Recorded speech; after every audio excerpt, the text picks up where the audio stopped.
Hello, Christian. Zero, I kind of want to go for a night ride. I was thinking today it would be sick if I could ride around while wearing night vision. Are you able to turn off your headlights? Yes, you can turn off the high beams. No. I mean, like, can you turn off like all of your lights? Best I can do is turn off the high beams. Okay, what about the brake light? Can you at least turn off the brake light? Yes. Really? Yes, to turn off the brake light, simply take your foot off of the brake. You mean to tell me you have no way of turning off any of your lighting? DOT headlight regulations require that all headlights be in working order and visible from at least 500 feet away. Okay. I have an idea.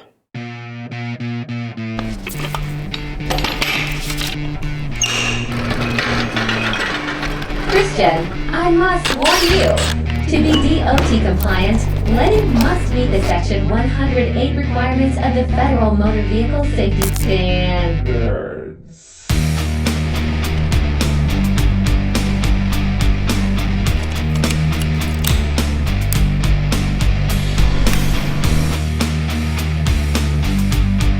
Anyone who has ever worn night vision or moved around while wearing night vision for any extended period of time knows exactly what it's like to trip and fall in a pothole, trip over roots and ruts, and just overall move very carefully while stumbling over your own 2 feet. Bro, I'm straight up not having a good time.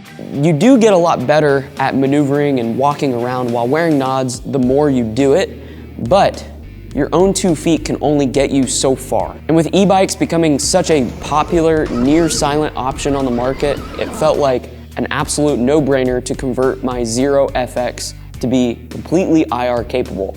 And for those of you who know me, know I'm an extremely huge advocate for two-wheeled mobility. And I'm not gonna get too much in the philosophy on that, but simply put, they just help you get places, and they can do things that cars sometimes can't. And just like any traditional dual sport or full-size dirt bike, this bike is going to be very capable on the pavement and off the pavement. It has a top speed of about 89 miles an hour, which is plenty to keep up with traffic. I can use this as a daily driver if I really want to, and I kind of already do. And it is also weighing just under 280 pounds, which isn't super light. It's also not super heavy when we're looking at the category of dual sports. It's actually on the lighter end of dual sports. Mine weighs closer to 270 just because I've done some things to shave off some weight, but overall, this bike is gonna be very good on the pavement and off the pavement, especially if you have some skill to back it up with. And because this bike is fully electric, it is very quiet. Now, it's not completely silent. No electric vehicle truly is silent, but this bike is very quiet. There's other options out there and there's other types of e-bikes out there that are also very quiet. I've ridden the E-Ride Pros, which are pretty cool. It's kind of that Sur-Ron Talaria style bike, but I wanted something that was a little bit more of a dirt bike. Those bikes are really cool and they're really light and they're a lot of fun and they are very capable, but I wanted something that was a little bit bigger, something that could fit more of a dirt bike roll or a dual sport roll while having the the near quiet capability of an e-bike and using it under night vision. So now that we've talked about this bike a little bit and why I wanted to add IR lights, you guys are probably wondering how I went about doing so. We should get into it. All right, so when it comes to setting up IR lights on the Zero or on any vehicle for that matter, the first step in doing so is finding the white light and eliminating it. Vehicles have lots of light everywhere. And unfortunately, as vehicles become increasingly more complicated with their circuitry, it's becoming harder and harder to be able to cut off the white light on the vehicle. For instance, the Zero has a headlight, it has daytime running lights, it has a backlight on the speedometer, it has a tail light, and it has turn signals, and it has a little beeper.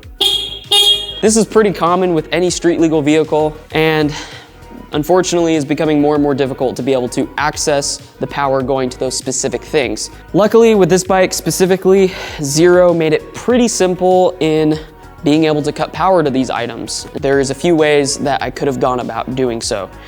This bike has what's called a DC to DC converter, and it's very common in electric vehicles.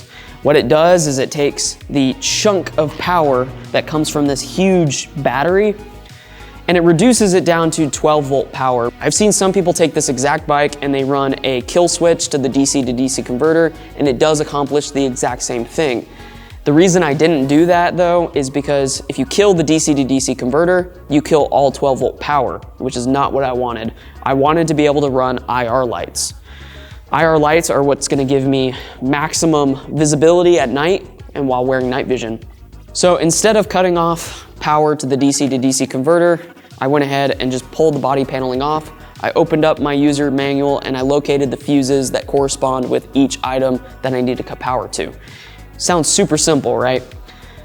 Unfortunately, I have not been as lucky in the past when doing this exact same thing to other vehicles. So if you are wanting to do this to a different vehicle, you may not have the same luck that I did. A lot of times with a lot of newer vehicles, the fuses share things with very important things in the vehicle. So for instance, with my 450 over there, the headlight shares the same fuse with my speedometer. And so if I kill my headlight, I lose all my odometer readings on the bike, which I don't really want to do. But luckily in this case, each fuse corresponds with each item that I want to kill. Thank you, Zero. The other thing I wanted to consider when setting up this bike with a kill switch is having a way that I couldn't accidentally bump on my white light. So I have this little red safety that just sits over the toggle switch, and it just keeps me from being able to accidentally activate white light, just like a rifle. And I can flip it down, it kills my white light, and to turn everything back on, I flip up the safety and I hit the toggle switch. So that was something that I felt was very important here, and just having some way of protecting the switch from being able to accidentally be activated unintentionally. This bike doesn't have a gas tank, which means I have a bunch of space to mount things.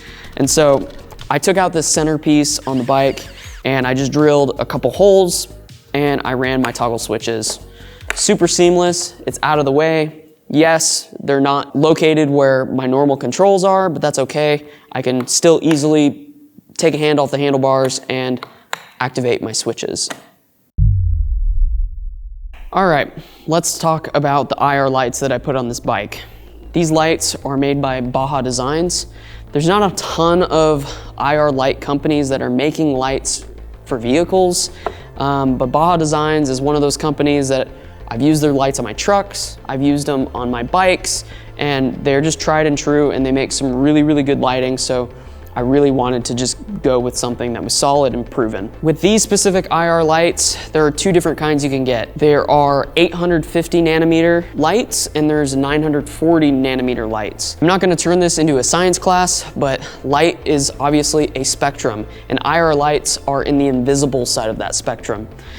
Basically, the closer the IR lights are to the visible side of the spectrum, the brighter they're gonna be. So these are 850 nanometer lights closer to the visible side of IR. What that means is these are extremely bright, but they have a slight glow to them. And that's okay. It's really not that noticeable. You can probably tell on camera, you'll see like two little red dots, and that just is what it is. So how did I mount these to the bike? Well, I took my turn signals off. I don't really have a use for them, but I'm just gonna leave it at that. That opened up a perfect spot to mount these lights to the bike. I went ahead and just ran the screw into the side of these lights, and they sit nice and sleek in the exact spot that my turn signals would normally be. And all I did from there was I ran them to a 12-volt accessory power outlet that's located in the bike. Again, thank you, Zero. And I ran them to a little toggle switch. And so I can seamlessly turn them on and turn them off. So now that we've talked about the Zero and how exactly I set it up with my IR lights and a kill switch to kill white light, you guys are probably wondering what exactly this bike looks like in the dark and what the lights look like. So we should probably go ride it. But first, I think I need to go build a new helmet.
I'm extremely impressed at how this bike performed in the dark. I was able to easily go 55, 60 miles an hour on the pavement. Same thing for grass fields. I did a little bit of woods riding, and I'm honestly very surprised at how much of a daytime-like feel that this setup actually has. And I will contribute some of that to the nods that I'm using. I'm using a set of RPM VGs. These are panning nods, so they have a little bit more field of view than normal dual tubes. Having that extra field of view definitely opened up my peripheral vision a little bit, and I would say that it made the riding experience with this bike so much better. I highly recommend, you want to get into two-wheeled mobility and you want to consider riding around in the dark, I highly recommend trying it out. Definitely ride it around a little bit, go slow, and get a feel for it. You know, night vision is often considered this tool used for times of conflict, and while that is entirely true, there's so much more to it than that, in my opinion. There's a whole new world that opens up as soon as the sun goes down, and night vision allows you to explore that world. And so if you can benefit from wearing it and see all of this stuff and be able to just explore and just really, really take advantage of the night, why not make it mobile?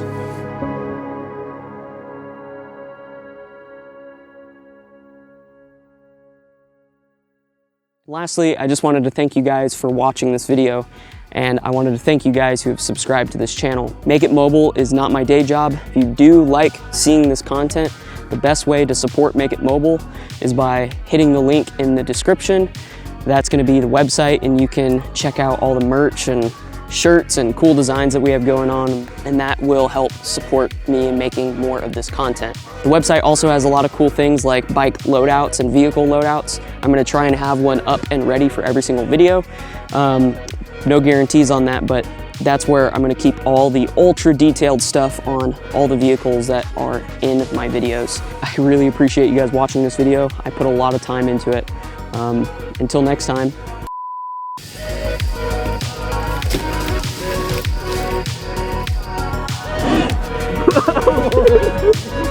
It's like, come on, my registration.